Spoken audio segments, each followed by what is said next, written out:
Hello मेरे प्यारे students, मैं श्रेयांश आपका स्वागत करता हूं आपके अपने YouTube channel path of success UP board में। दोस्तों, आज हम एक नए चैप्टर की शुरुआत करने वाले हैं, जिस चैप्टर का नाम है अनुवांशिकता, जो कि क्लास 10 का बायोलॉजी का चौथा चैप्टर है और लास्ट चैप्टर है। इस लास्ट चैप्टर में हम पढ़ेंगे अनुवांशिकता के बारे में। अनुवांशिकता के बारे में पढ़ेंगे, वो भी अच्छे ढंग से पढ़ेंगे, एक एक टॉपिक को पढ़ेंगे। अनुवांशिकता की खोज किसने की थी ये भी बताया जाएगा लास्ट में। दोस्तों, आज एक नए चैप्टर को शुरू करने से पहले हम आपको फिर से कह रहे हैं कि जो इस चैनल पे नया है वो चैनल को सब्सक्राइब, वीडियो को लाइक और क्लास की लिंक को अपने सारे दोस्तों के पास शेयर कीजिए। और वीडियो के लास्ट में आप लोग कमेंट में बताइए कि हाँ भैया आप लोगों को क्लास कैसा लगा, अच्छा लगा कि नहीं। देखिए यहाँ पर लिखा है अनुवांशिकता।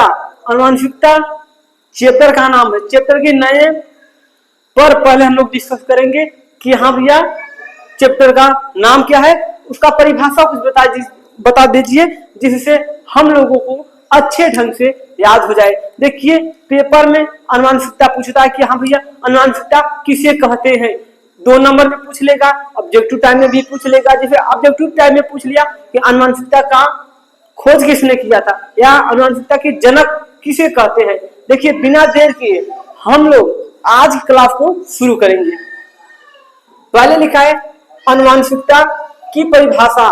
देखिए पहले ये जो चैप्टर का नाम है अनुवांशिकता, हम लोग पहले चैप्टर के नेम का जो मतलब होता है उसे समझेंगे, उसकी परिभाषा समझेंगे कि हाँ भैया अनुवांशिकता का क्या परिभाषा होता है। अगर कोई पूछ लिया कि अनुवांशिकता किसे कहते हैं, तब हम लोग उसे कैसे बताएंगे, उन भैया को क्या बताएंगे कि हमें नहीं पता है। मेरे प्यारे दोस्तों, आप लोग वीडियो से जुड़ जाइए, क्लास से जुड़ जाइए, इस चैनल से जुड़ जाइए। यहाँ पर हर एक चैप्टर को अच्छे ढंग से बताया जाएगा, जो भी डाउट है वो भी बताया जाएगा और आप लोगों को इतना साथ दिया जाएगा, उसे क्या कहते हैं कि लास्ट तक आप लोगों को इंपॉर्टेंट बताया जाएगा। देखिए अनुवांशिकता पूछता है, हर बार पूछता है कि अनुवांशिकता क्या होता है, या पूछ लिया अनुवांशिकता के फादर कौन है, या जनक भी पूछ लिया जाता है, या खोज कब हुआ था और किसने किया था ये भी पूछता है।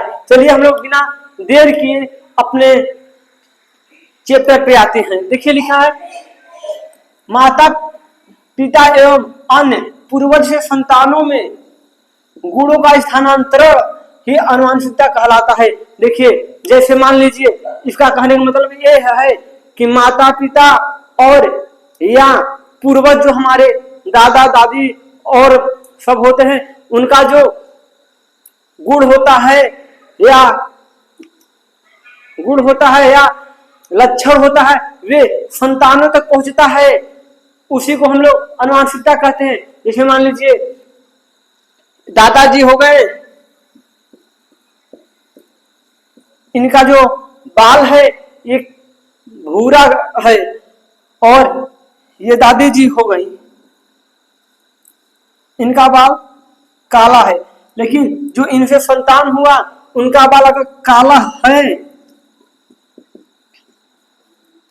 ये ऐसे समझ लीजिए काला है ना, तब इनका जो लक्षण है, किसका लक्षण मिला इन्हों, दादी का लक्षण मिला, यानी कि माता जी का लक्षण मिला।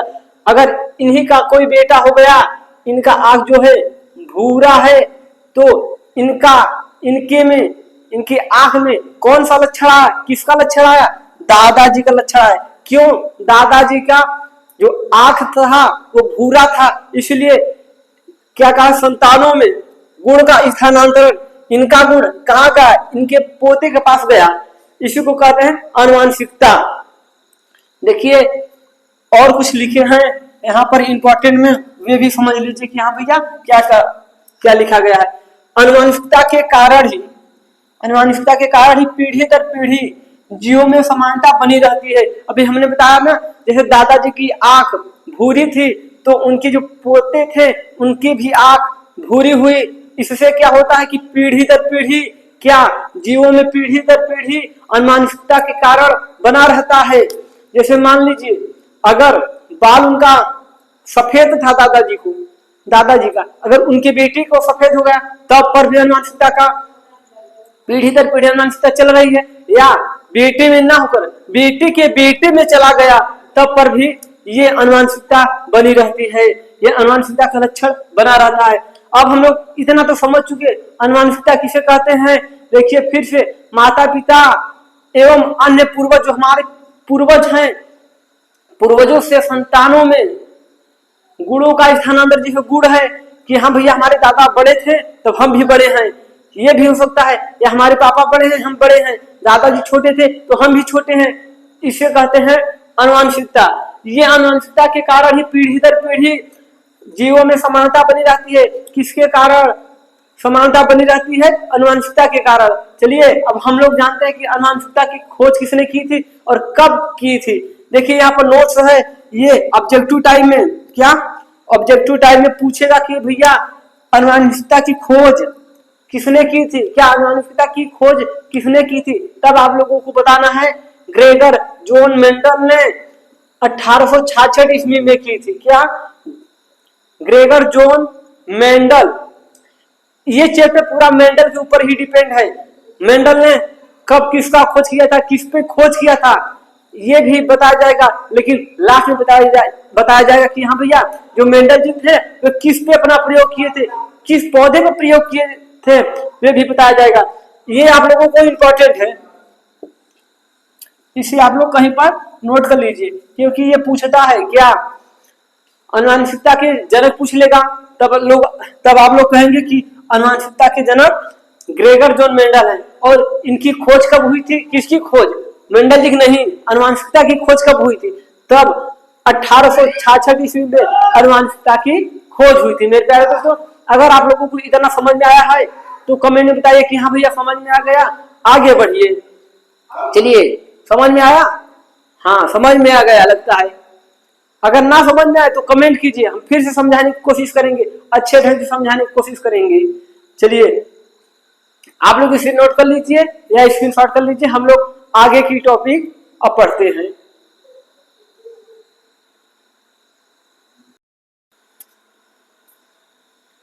चलिए हम लोग अनुवांशिकता के बारे में पढ़ लिए, अब अनुवांशिकी के बारे में पढ़ेंगे।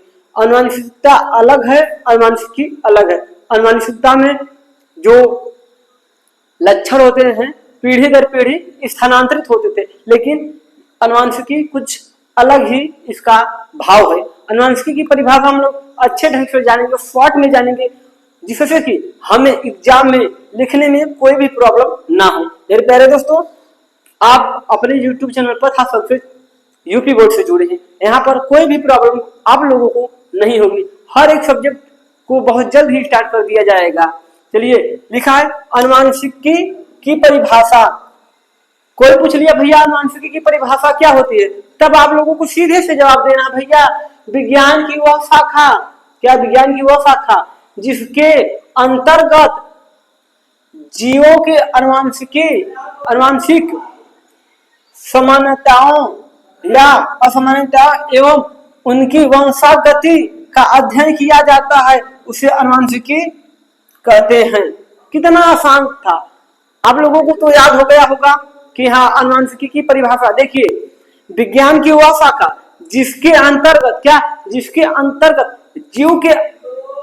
जीव के अनुवांशिक जो लक्षण होते हैं, जिसे हम लोग कहते हैं डीएनए, अनुवांशिक समानताओं या असमानता, जैसे भैया ये जो जीव है इस जीव से समान दिख रहे हैं या इसमें कुछ चेंजेस हैं, ये असामान्य है, इसी कहते हैं ना। जैसे मान लीजिए ये दो मार्कर हो गया, एक ब्लू एक ब्लैक, इसमें समानता क्या है? देखिए ये तो समान है, लेकिन ये जो कैप है इसमें असमान है, ये नीला कैप है ये काला कैप है ना। देखिए ये व्हाइट है ये ब्लैक है, ये असमानताएं हैं। लेकिन अगर इसी को हम लोग इस तरीके से देखें, इधर भी व्हाइट है इधर भी व्हाइट है, ये समान हो गए, लेकिन ये जो ऊपर वाला है जिससे हम लोग लिखते हैं ये तो ब्लैक है ये ब्लू है, इसलिए ये असमानताएं होगी। इसी प्रकार जीवों में भी होता है समानताएं और असमानताएं। किसी का कान, ये जो कान है बहुत लंबा रहता है, किसी का चिपका हुआ रहता है, यही ये अनुवांशिकी बताता है कि भाई अनुवांशिकी का जो अध्ययन होता है कहां पर होता है, अनुवांशिकी में। अनुवांशिक का अध्ययन अनुवांशिकी में होता है। देखिए लिखा है विज्ञान की वह शाखा जिसके अंतर्गत जीवों का अनुवांशिक, सॉरी दोस्तों, अनुवांशिक होता है, या अनुवांशिकता कह सकते हैं, या अनुवांशिक सामान्यताएं या असामान्यताओं एवं उनके वंशागति का अध्ययन किया जाता है किसमें, अनुवांशिकी में। चलिए ये भी हो गया हम लोग का रेडी। आप लोग इसकी स्क्रीनशॉट कर लीजिए, उसके बाद हम लोग आगे की ओर बढ़ते। अगर थोड़ा प्रॉब्लम होता है बोलने में, अभी हम लोग नए हैं, उसके लिए हम क्षमा चाहते हैं मेरे प्यारे दोस्तों। लेकिन हाँ, आप लोगों को गलत नहीं पढ़ाया जाएगा, ये 100% गारंटी देते हैं। आप लोगों को कुछ भी गलत नहीं पढ़ाया जाएगा। आप लोग इसे स्क्रीनशॉट कर लीजिए, उसके बाद हम आगे की ओर बढ़ते हैं।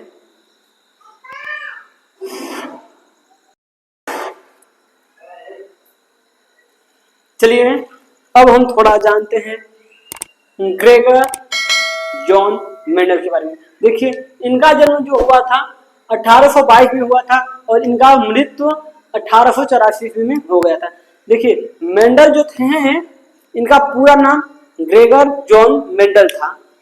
अब इतना चीज लिखा है, सब मेंडल के बारे में ही लिखा गया है। अगर आप लोग इसे एक बार अच्छे ढंग से पढ़ लेंगे तो इन्हीं में से आप लोगों को 2-4 ऑब्जेक्टिव टाइप मिल जाएंगे। बस हमें क्या करना है, याद तो करना नहीं है इतना कि हाँ हम इतना पूरा याद करेंगे, बस इसे पढ़ना है। क्या करना है, इसे पढ़ना है, वो भी अच्छे ढंग से पढ़ना है मेरे प्यारे दोस्तों। चलिए अब हम देखते हैं कि ग्रेगर जॉन मेंडल, इन्हें हम शॉर्ट में कह सकते हैं मेंडल। देखिए मेंडल की प्रारंभिक शिक्षा एक गिरजाघर में हुई थी।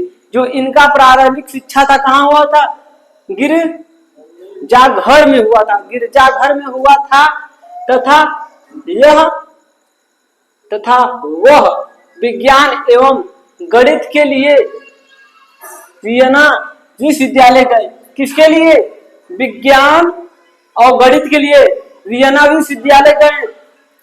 अध्यापन हेतु सर्टिफिकेट की परीक्षा में, एक सर्टिफिकेट की परीक्षा थी, उसमें असफल होना उनकी वैज्ञानिक खोज की प्रकृति को दबा नहीं सका।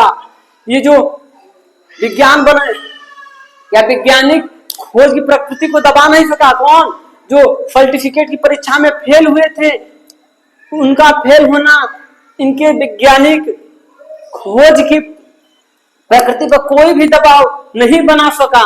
देखिए आगे लिखा है, वह अपनी मोनेस्ट्री में वापस गए, जिसे कहते हैं मोनेस्ट्री, या कह सकते हैं जहां पर खोज होता है वहां पर गए, तथा मटर पर प्रयोग करना प्रारंभ किया।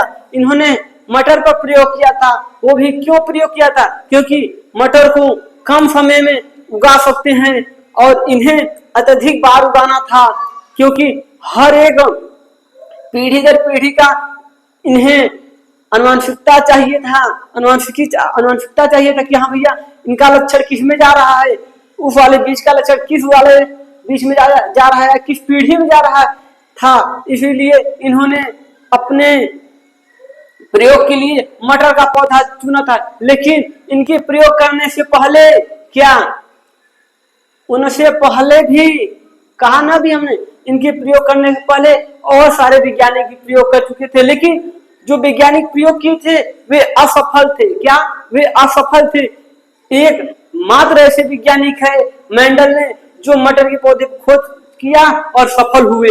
देखिए लिखा है, उनसे पहले भी बहुत से वैज्ञानिकों ने मटर एवं अन्य जीवों के वंशागत गुणों का अध्ययन किया था ना, परंतु मेंडल ने अपने विज्ञान एवं गणितीय ज्ञान को क्या किया, मिला दिया, सम्मिश्रित कर दिया, मिला दिया।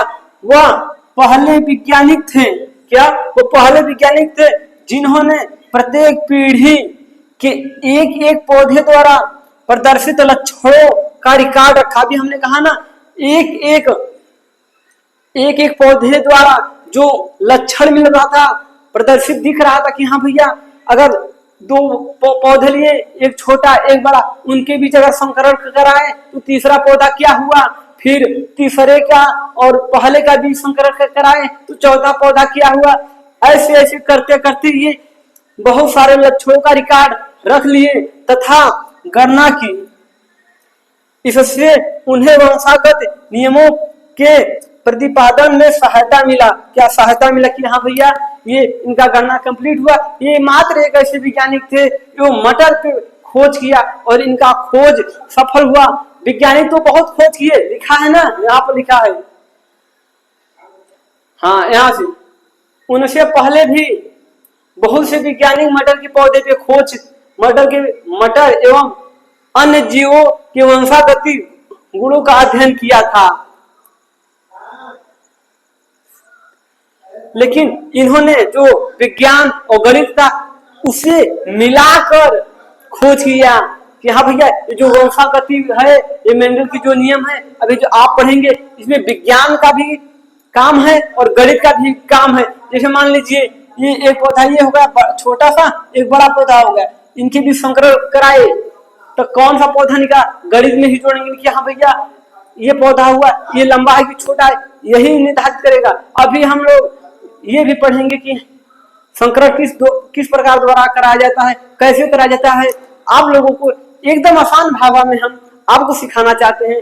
आप लोग जुड़े रहिए आपके अपने YouTube चैनल पथ सक्सेस यूपी बोर्ड में। दोस्तों, आप लोग इसे स्क्रीनशॉट कीजिए, उसके बाद हम नेक्स्ट टॉपिक भी पढ़ते नहीं, पढ़ेंगे तभी तो पढ़ेंगे। जागिए, और इस चैप्टर का शुरुआत हो चुका है, जो कि एग्जाम में हर साल पूछता है मेंडल के नियम के बारे में। अभी बताया जाएगा मेंडल का कितना नियम था और मटर के किस भागों के लेकर इन्होंने संकरण कराया था। बौना मटर और लंबा मटर, इनके बीच में भी संकरण होगा तो तीसरा जो मटर का पौधा होगा वे क्या मिलेगा, हर एक चीज आपको बताया जाएगा। बस आप इस चैनल पर अपना प्यार देते रहिए। मेरे प्यारे दोस्तों, आप लोग इसे स्क्रीनशॉट कर लीजिए, तब आगे की ओर हम बढ़ते हैं।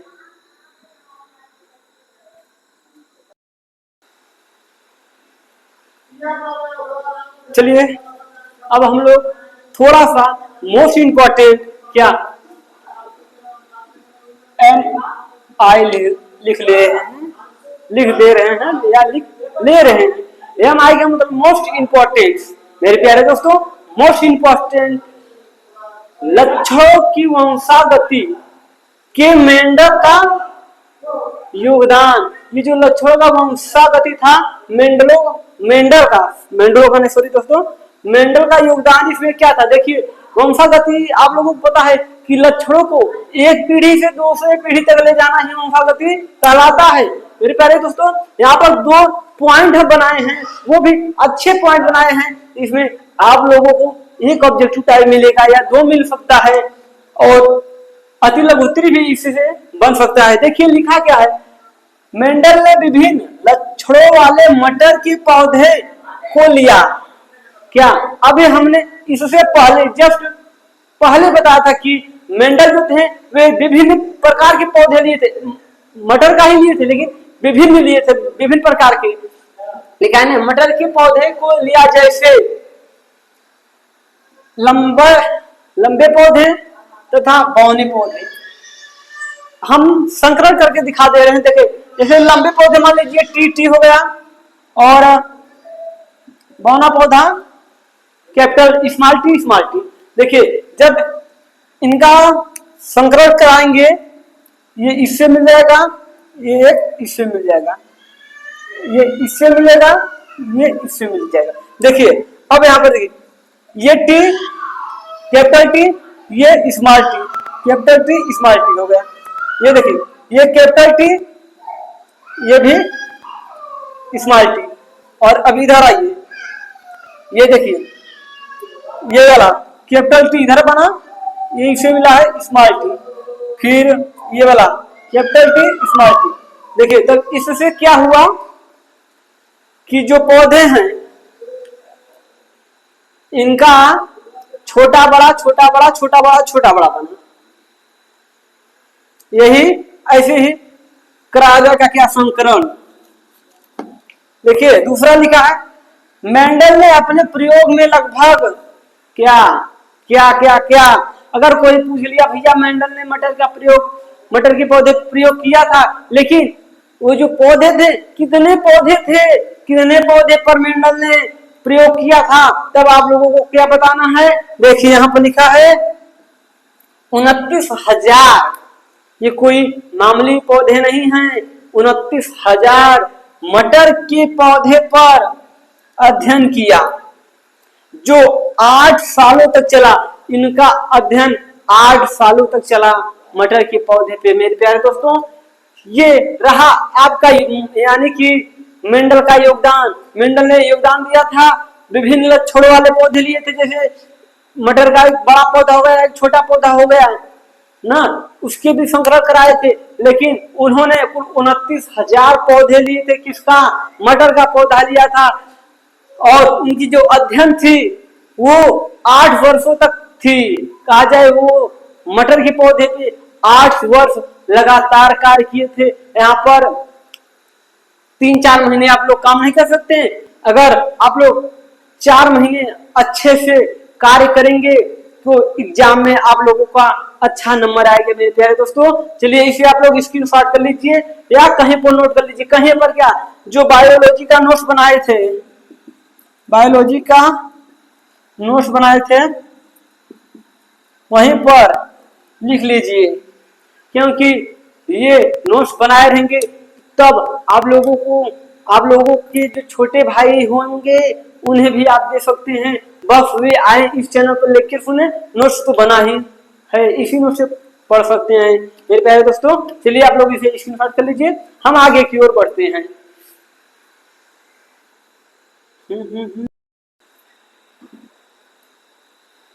चलिए आज का हम लोगों का लास्ट टॉपिक है क्या, जनन के दौरान विभिन्नताओं का संचयन।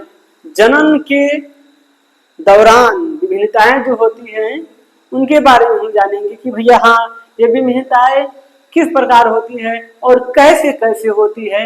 हर एक टॉपिक को अच्छे ढंग से क्लियर किया जाएगा इस चैनल पथ हासिल से यूपी बोर्ड पर। ये आप लोगों का चैनल है, हम बार बार कहते हैं आपका अपना यूट्यूब चैनल पथ हासिल से यूपी बोर्ड। चलिए शुरू करते हैं। जब जीव जन्म करते हैं, जो जीव जन्म करते हैं तो उनकी संतानों में माता पिता जैसे ही गुण नहीं होते। हमने कहा था ना भी, जो जैसे मान लीजिए माता पिता है, ये आपस में जन्म किए, जो संतान हुआ वे माता पिता जैसे नहीं होते। कुछ कुछ अपने दादा पे चले जाते हैं, अपने पूर्वजों के भी लक्षण उनमें आ जाते हैं। जैसे हमने बताया था कि भैया दादा का जो आग था वो भूरा था, लेकिन दादा के बेटे का आग भूरा नहीं है, काला है। लेकिन वो जो बेटा है उनका जब बेटा हुआ तब उसका आग भूरा हो गया। तब उसका आग भूरा किसके कारण हुआ? क्योंकि दादा का लक्षण आ गया था पोते में। इसी कारण कह रहा है ना, माता पिता जैसे ही गुण नहीं होते बल्कि कुछ भिन्नता पाई जाती है, कुछ भिन्नता होते हैं। जैसे मान लीजिए माता पिता बड़े बड़े हैं, बच्चे छोटे हो गए, या माता पिता छोटे हैं, बच्चे बड़े हो गए, मोटे हो गए। बहुत सारी भिन्नता है जो आप लोगों को अच्छी तरीके से पता है, बट यहाँ पर भी बताया जाएगा कि वे भिन्नता क्या क्या है और किस प्रकार की है। देखिए लिखा है, यही विभिन्नता कहलाती है। ये जो भिन्नता है, भिन्न है, अलग अलग है, यही विभिन्नता कहलाती है। और आगे लिखा है, जब ये विभिन्नता पीढ़ी दर पीढ़ी इकट्ठी होती जाती है। मान लीजिए ये जो भिन्नता है पीढ़ी दर पीढ़ी एकत्रित हो जाती है, तो उसे हम लोग कहते हैं विभिन्नताओं का संचयन कहा जाता है। विभिन्नताओं का संचयन कहा जाता है। यहाँ पर 2 स्टार आप लोगों को दिख रहा होगा। अब इस स्टार के बारे में हम आप लोगों से अच्छे से समझाते हैं, आप लोगों को अच्छे से समझाते हैं। मेरे प्यारे दोस्तों, चलिए बिना देर किए हम लोग अपने इस टॉपिक पे आते हैं, इस स्टार पे आते हैं कि हाँ भैया ये स्टार क्या कह रहा है और इसका कहने क्या मतलब है, हर एक चीज अच्छे ढंग से समझेंगे। देखिए लिखा है, पिछली पीढ़ी से वंशागति में संतान को विभिन्नता प्राप्त होती है। पिछली पीढ़ी से, जैसे ये हम लोगों का पीढ़ी, हम लोगों की पिछले वाली पीढ़ी से हम लोगों का क्या विभिन्नता प्राप्त होती है। इधर देखिए, अलैंगिक जनन, आप लोगों को पता है वे जनन जिसमें केवल एक ही जीव सम्मिलित होते हैं या एक ही जीव भाग लेते हैं, उसे हम लोग अलैंगिक जनन कहते हैं। जैसे बताया गया था अमीबा बताया गया था, बहुत सारे चीज ऐसे बताए गए थे, जीवों का नाम बताए गए थे जो अलैंगिक में आते हैं। अगर आप लोगों ने पहला चैप्टर ना देखा हो तो प्लेलिस्ट में उसका पूरे वीडियो का लिंक डाल दिया गया है, या आप लोग डिस्क्रिप्शन बॉक्स में जाइए और लिंक पर क्लिक करके आप लोग चैप्टर 1 जीव प्रक्रम लाइफ प्रोसेस के बारे में अच्छे से पढ़ सकते हैं। क्यों कि वहां पर ये लैंगिक जनन अलैंगिक जनन पूरे चैप्टरों को अच्छे से क्लियर किया गया है। मेरे प्यारे दोस्तों, चलिए हम लोग बिना देर के अलैंगिक जनन जानते हैं कि हाँ भैया ये क्या कह रहा है। लिखा है, अलैंगिक जनन से उत्पन्न संतति, जो अलैंगिक जनन से उत्पन्न संतान होता है जीव के बहुत अधिक समान होता है। या अगर मान लीजिए हमने बताया था ये अमीबा ये अलैंगिक जनन करता है, जब ये जीव प्राप्त करेगा यानी कि इसका जो संतान होगा हूबहू इसी के प्रकार का दिखेगा, इसी के आकार का दिखेगा। आप लोगों को चैप्टर 1 में अच्छे ढंग से पढ़ाया गया है। बार बार कह रहे हैं जो चैप्टर 1 ना देखा हो चैनल पर जाए, चैनल को सब्सक्राइब करे, बेल आइकन का बटन प्रेस करे और प्ले लिस्ट में देखिए जीव प्रक्रम का प्ले लिस्ट लगा हुआ है, आप लोग वहां से अच्छे से जान सकते हैं। देखिए उसी का दूसरा यहाँ पर स्टार नहीं बना है, बना दे रहे हैं, ये तीसरा पॉइंट होगा। तीसरा क्या कहता है, देखिए लैंगिक जन्म से उत्पन्न जीव बहुत अधिक परिवर्तन आते हैं। परिवर्तन जैसे हमने बताया ना, अलैंगिक जन्म में बस केवल एक ही जीव भाग लेते हैं, लेकिन लैंगिक जन्म में 2 जीव भाग लेते हैं, नर या मादा। जब नर या मादा आपस में जन्म की क्रिया करेंगे, जो संतान होगा माता पिता से बहुत ही अधिक परिवर्तन होगा, उसमें बहुत परिवर्तन होगा। माता पिता का चेहरा किस प्रकार रहेगा, ये जो संतान होगा उसका चेहरा किस प्रकार का होगा। मेरे प्यारे दोस्तों, आज की इस क्लास में हम लोग बस इतना ही जानेंगे। क्या जाने, क्या क्या सीखे हम लोग, अनुवांशिकता के बारे में, अनुवांशिकी के बारे में और लक्षणों के कारण मेंडल के योगदान, जो मेंडल योगदान दिए थे उसके बारे में जाने और जनन के दौरान विभिन्नताओं का संचयन जाने। मेरे प्यारे दोस्तों, इसी प्रकार आप इस चैनल से जुड़े रहेंगे तो आप लोगों को अभी और इस चैप्टर में अभी और टॉपिक है, लिंग निर्धारण है और मेंडल के नियम है, मेंडल के प्रयोग है, हर एक चीजों को अच्छे ढंग से पढ़ा जाएगा। मेरे प्यारे दोस्तों, बस आप लोग इस चैनल पर जुड़े रहिए। ये चैनल है, ये चैप्टर 4 पहला लेक्चर है, आप लोग मिस ना कीजिए। पहला लेक्चर, दूसरा लेक्चर मिस ना कीजिएगा। आप लोग अगर चैनल को सब्सक्राइब करे रहेंगे, बेल आइकन का बटन दबा रहेंगे, जैसे ही वीडियो अपलोड होगा या क्लास लाइव चलेगा तो तुरंत आप लोगों के पास नोटिफिकेशन पहुंच जाएगा। चलिए दोस्तों, आज की क्लास यहीं पर क्या करते हैं, द एंड।